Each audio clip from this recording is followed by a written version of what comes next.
Au pied du monumental rucher d'Inzerki, dans le sud-ouest du Maroc, le silence a remplacé le bourdonnement des abeilles. Silence synonyme d'un désastre écologique précipité par la disparition des colonies.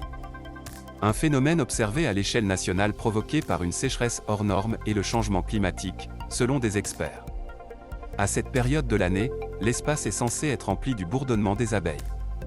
Aujourd'hui, elles meurent à un rythme vertigineux, déplore auprès de l'AFP l'apiculteur Brahim Chatoui, en inspectant ses essaims sous un soleil de plomb. Comme le veut la tradition familiale, ces 90 ruches, il en a perdu 40 en moins de 2 mois, sont disposées dans l'abbaye d'Inzerki, au cœur de la réserve de biosphère de l'Arganray, l'une des plus riches du pays. D'autres familles ont tout simplement décidé d'abandonner l'apiculture faute de moyens, témoigne M. Chatoui. Considéré comme le plus ancien et le plus grand rucher collectif traditionnel au monde, selon les spécialistes, ce site datant de 1850 n'est pas le seul frappé par la mortalité des hyménoptères. D'autres régions marocaines sont touchées. Les pertes sont considérables rien que dans la région de Beni Mellal Khénifra. Elles sont estimées à 100 000 ruches depuis le mois d'août, s'alarme Mohamed Koudani, de l'Union des apiculteurs du Maroc. Le pays comptait 910 000 ruches exploitées par 36 000 apiculteurs recensés en 2019 contre un peu moins de 570 000 en 2009, selon les statistiques officielles. Phénomène inédit. Cette année, l'ampleur des disparitions d'abeilles est telle que le gouvernement a débloqué une aide aux apiculteurs de 130 millions de dirhams, toujours pas déployée, selon M. Koudani, et a lancé une vaste enquête sur la catastrophe. Cette désertion des ruches est un phénomène inédit au Maroc, constate l'Office national de sécurité sanitaire des produits alimentaires, chargé de l'enquête, qui impute au changement climatique le syndrome de l'effondrement des colonies d'abeilles.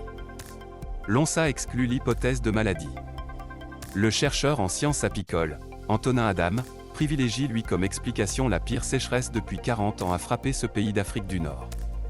En outre, la sécheresse peut être aujourd'hui amplifiée par la vulnérabilité des abeilles aux maladies, à la transhumance, aux pratiques agricoles intensives mais également à la volonté du pays d'augmenter sa production de miel, analyse le scientifique qui a étudié le milieu apicole dans le sud-ouest du Maroc.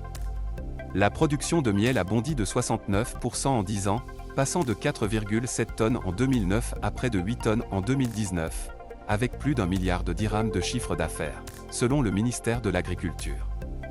Pour l'apiculteur Brahim Chatoui, la sécheresse est un cycle normal. C'est son intensité qui est aujourd'hui inquiétante. Patrimoine menacé. À Inzerki, le désastre est double, écologique mais aussi patrimonial. De loin, le rucher frappe par sa structure à la fois simple et complexe, construite en terre et en bois sur 5 niveaux compartimentés en cases à dimension égale.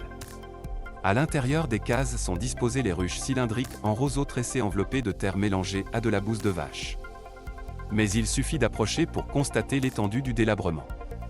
Des parties de l'abbaye, inscrits récemment au patrimoine national, s'affaissent, faisant craindre le pire. Pour Hassan Benaleya, chercheur en géographie humaine, la dégradation du rucher est la conséquence de plusieurs bouleversements dans la région, notamment la modernisation de la filière apicole et l'exode rural mais aussi le réchauffement climatique. Par le passé, 80 familles y déposaient leurs abeilles, elles ne sont plus qu'une vingtaine aujourd'hui. Il est urgent de faire vivre ce patrimoine exceptionnel, plaide M. Benaleya. La situation est critique mais ce n'est pas pour autant que je vais baisser les bras, assure M. Chatoui qui a créé avec d'autres villageois une association pour protéger le rucher. Ils se sont battus pour l'inscrire au patrimoine du Maroc. Ils ont planté des herbes aromatiques, afin de résister à l'aridité des sols, et s'efforcent aujourd'hui de réhabiliter le rucher. L'objectif n'est pas le miel mais surtout que le rucher soit préservé et que mes abeilles survivent en attendant des jours meilleurs, espère l'apiculteur.